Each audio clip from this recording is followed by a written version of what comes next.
Hey guys, number one Marmaduke fan here. I finished part of a review, and then suddenly it was a tornado warning. So I just want to let you know, if a tornado rips through my house and suddenly the video were flying through the air, I can't think of any other better last words for you than like, comment, subscribe. I love you guys, and I'll catch you later. And I mean that with all my heart. All right, free comic book day. I also bought a whole bunch of $1 comics because I feel bad just taking comic books from a comic book store, and a lot of great finds. I'm kind of dipped out of Star Wars for now. I saw the trailer for Episode 9.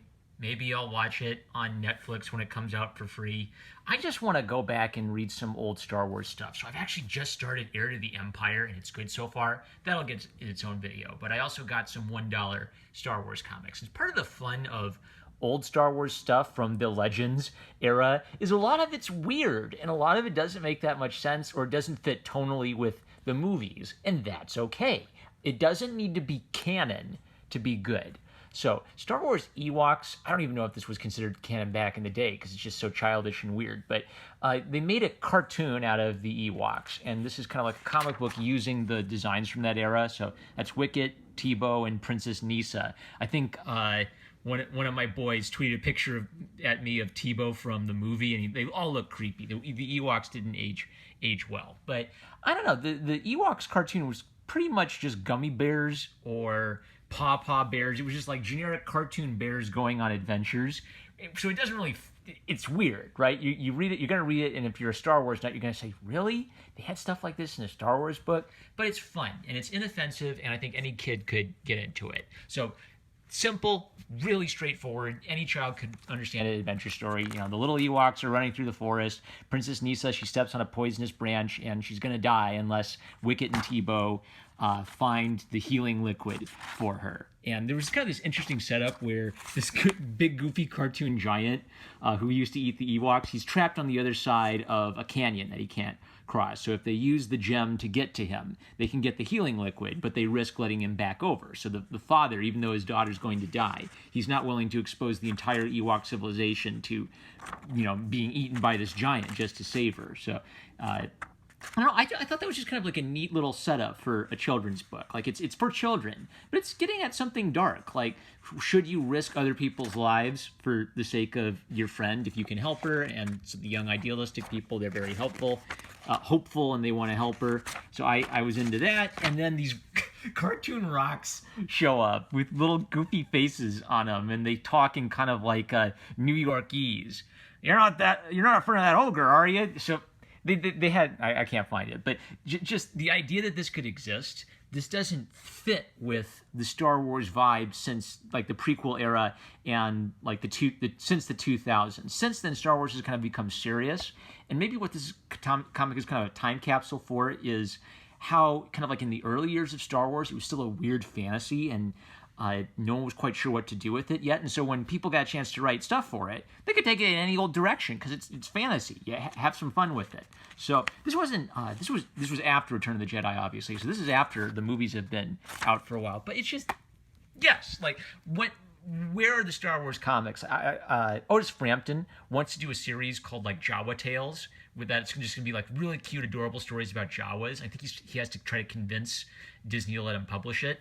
I hope he does, because I think there needs to be a place not just for like little kid, Star Wars adventures with Luke, Leia, and Han. I also think there needs to be like a place for just some fun, good old adventure stories where, weird stuff like that can show up.